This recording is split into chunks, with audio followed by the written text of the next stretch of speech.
ذوالجناح حضرت امام حسین علیہ السلام کی سواری تھی، جس نے بچپن سے حضرت امام حسین علیہ السلام کے ساتھ پرورش پائی، اور واقعہ کربلا میں یہ سواری بھی موجود تھی۔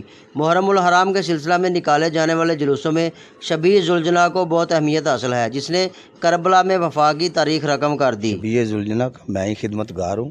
اس کو چارہ، جوی، دانہ، سیب، دودھ اس کو میں ہی پلاتا ہوں۔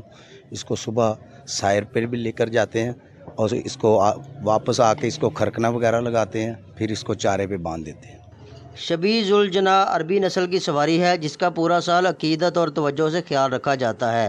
امام حسین علیہ السلام کی سواری کی نسبت سے اس کی پورا سال خدمت کی جاتی ہے۔ یہ امام حسین علیہ السلام کی سواری کی شبیہ ہے۔ اس کی بڑی اہمیت ہوتی ہے، خاص طور عشرہ محرم کے دوران، اور اس کی بڑی خدمت کی جاتی ہے، بڑی عقیدت کے ساتھ خدمت کی جاتی ہے، اور لوگوں کی بھی اس کے ساتھ بڑی عقیدت ہوتی ہے۔